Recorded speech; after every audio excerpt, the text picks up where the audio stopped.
अस्सलाम वालेकुम, कैसे हैं आप सब। उम्मीद है बिल्कुल ठीक ठाक होंगे। और आज मैं आपको अपने गार्डन के उस पोर्शन में लाई हूँ जहाँ पर मैं वेजिटेबल लगाती हूँ और जहाँ पर फ्रूट्स के प्लांट्स लगे हुए हैं। और यहाँ पर और जगह की बनिस्बत थोड़ी कम धूप आती है और सर्दियों में तो खैर बहुत ही कम आती है। गर्मियों में 1 से 1.5 घंटे की आती है, बाद जगह 2 घंटे तक की आती है, लेकिन यहाँ पर ज़रा कम आती है। और मैं उम्मन यहीं पर काम करती हूँ और यहाँ पर मैंने पोए का साग लगाया हुआ है, यानी मेलेबर स्पिनिच। इस पर मैं कई वीडियोस डाल चुकी हूँ। इसके 2 तरह के प्लांट्स होते हैं, यानी वाइन होती है ये एक ग्रीन स्टेम की जैसे कि ये है, और एक रेड स्टेम की, वो भी मैंने लगाई हुई है। अभी आपको वो भी मैं दिखाऊंगी।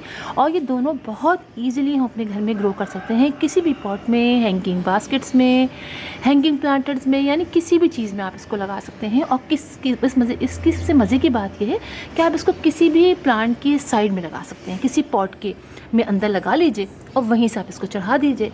इसकी रूट्स बहुत ज़्यादा नहीं होती हैं और बहुत ज़्यादा ये आपसे कुछ केयर भी डिमांड नहीं करता है और बहुत तेज़ी में ग्रो करता है। और उसके अंदर वो सारी खुसूसियत होती हैं जो हमारे स्पिनिच के अंदर, जो नॉर्मली हम घरों में खाते हैं, उसके अंदर होती है।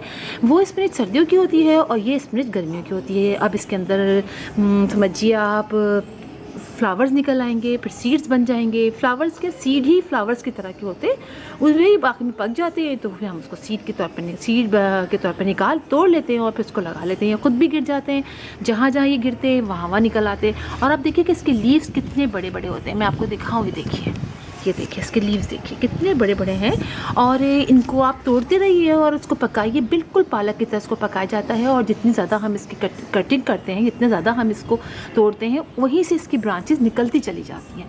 तो आप देखिए जो मेरा जो इतना ही कंजस्टेड हो रहा है, तो इसमें चूँकि हम इसको यूज़ करते रहते हैं, इसलिए इसके मज़ीद ब्रांचेस से ब्रांचेस यहाँ तोड़ लिया, वहाँ तोड़ लिया, तो देखिए कितनी ज़्यादा होती है। यहाँ से आगे से तोड़ लिया तो कितनी सारी ब्रांचेस निकल आई। तो इस प्लांट को आप ज़रूर लगाइए। इस प्लांट को आप सीड से भी ग्रो कर सकते हैं। इसके अलावा वाइन को मतलब आप सीड से ग्रो कर सकते हैं और इसको आप कटिंग से भी ग्रो कर सकते हैं। बहुत से लोगों ने मुझसे कहा कि आप इसके सीड भेज दीजिए, लेकिन सीड भेजना मेरे लिए बहुत मुश्किल है। और सबसे इजी तरीका ये है कि आप अपने नर्सरी वालों से कहिए कि पोए का साग या मेलेबर स्पिनिच आप उनको बताइए, तो वो आपको मंगा देंगे। उसके बाद आप उसको ग्रो कर लीजिए, उसके बाद सीड्स निकलेंगे, फिर तो आपको कोई मसला ही नहीं होगा। आप उसको मज़ीद आप उसकी वाइन्स बना सकते हैं। और ये कि इसको आप लगा के कहीं चढ़ा दीजिए, आप कट करके इसको इस्तेमाल करते रहिए, बिल्कुल वैसे ही पकाया जाता है जैसे कि दूसरे स्पिनिच को हम पकाते हैं, बिल्कुल वैसे ही है। तो आप देखिए कि मेरे ये हर पॉट के साइड में नीचे अंदर मैंने लगा दिया है। चूँकि ये ईजिली ग्रो करता है इसलिए मैंने हर में लगा दिया है, वहाँ से निकला है। देखिए आप, ये देखिए यहाँ 2 लगाई हुई है, यहाँ से ग्रो करती हुई ऊपर गई है। ये मेरे लेमन का है, इसके अंदर काफ़ी अटैक कर दिया था कीड़ों ने, फिर मैंने काफ़ी इसकी केयर की तो माशाल्लाह से बिल्कुल ठीक हो गया। काफ़ी लेमन इसमें लग रहे हैं और फ्लावर्स निकलते रहते हैं, लेमन लगते रहते हैं और हम तोड़ते रहते हैं। तो आप ये देखिए कि ये वाइन यहाँ से जा रही है, तो मैंने बहुत जगह लगाई, तो ईज़िली लगाते हैं और बहुत केयर भी नहीं करनी पड़ती है। 15 डेज़ से मैं इसको फर्टिलाइज़ करती हूँ। और जैसे कि हम हर प्लांट को डालते हैं, आप देखिए कि मेरे हर जगह कहीं ना कहीं जगह पे मैंने इसको लगाया हुआ है। क्योंकि इसको इस्तेमाल करने में मज़ा ही बहुत आता है। आप इसको दाल में पका के खाइए, इसके पकौड़े बनाइए, इसकी सब्ज़ी बनाइए, हर जगह इसका जायका बिल्कुल वैसे आता है जैसे कि आम स्पिनिच का आता है। आपको दिखाती हूँ, मैं एक और जगह भी मैंने लगाया हुआ है। चलिए मैं आपको दिखाती हूँ। ये देखिए मैंने यहाँ पर भी इसको चढ़ा दिया है, एक पॉट के साइड में मैंने लगा के मैंने इसको यहाँ पर भी चढ़ा दिया है। तो ये बहुत इजीली यहाँ पर भी देखें, इस पॉट में मैंने लगाया हुआ है और यहाँ से मैंने इसको यहाँ पर चढ़ा दिया है। तो यहाँ पर भी आप देखें इसकी ग्रोथ कितनी अच्छी हो रही है।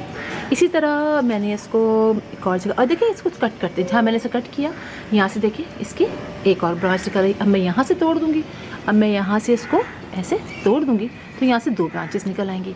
तो ये इस प्लांट की वाइन की सबसे अच्छी बात होती है। तो चलिए मैं आपको दिखाती हूँ। मैंने एक और जगह लगाया हुआ है, वो रेड वाली स्टेम की है, वो भी बहुत अच्छी है और वो भी बहुत ईजिली ग्रो करती है। तो चलिए हम वहाँ पर चलते हैं।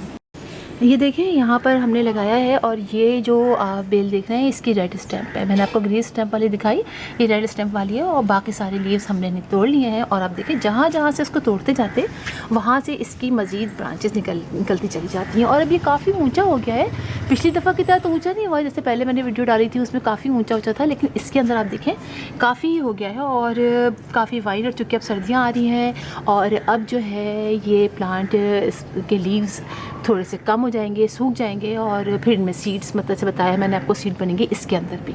तो देखने में बहुत अच्छा लगता है। अगर आप इसको ना भी यूज़ करें तो इस तरह से आप अपनी दीवार पर चढ़ा दें तो बहुत अच्छी ये वाइन लगती है, देखने में भी अच्छी लगती है और यूज़ भी आप कीजिए। आप इसको मुख्तलिफ़ जगहों पे चढ़ा सकते हैं और बहुत आसानी से आप इसको किसी भी पॉट के अंदर लगा सकते हैं। इसके लिए कोई नहीं है, आप देखें कि मेरे ये लगा हुआ यहाँ पर इस पॉट के अंदर कितने सारे पौधे लगे हैं, देख रहे हैं आप, देख सकते हैं, और इसी के अंदर ये बेल भी लगी हुई है। तो बहुत इजी ग्रो करने वाली बेल है, आप इसको ज़रूर ट्राई कीजिए और अपने घर में लगाइए। और पानी भी नहीं डालना पड़ता, आप इसको धूप में लगाएं, आप इसको छाँव में लगाएं, सभी जगह। छाँव में हाँ थोड़ा सा ये प्रॉब्लम करती है, लेकिन ये कि धूप में आप लगाएं तो ये बहुत अच्छी तरीके से ग्रो करती रहती है। बहुत ज़्यादा आप इसको पानी भी नहीं डालना पड़ता है और इसको आप समझिए आप तोड़ के भी, अच्छा इसकी ब्रांचेस बहुत इजीली चली जाती हैं। आप यहाँ से ब्रांच कट कीजिए, जिस तरह ब्रांचेस हम लगाइए तो इसके बहुत सारे पॉट्स आप बआसानी तैयार कर सकते हैं। कोई कीड़े वगैरह का अटैक भी इसके ऊपर नहीं होता है कि आप कहेंगे इंसेक्ट्स का अटैक हो जाता है।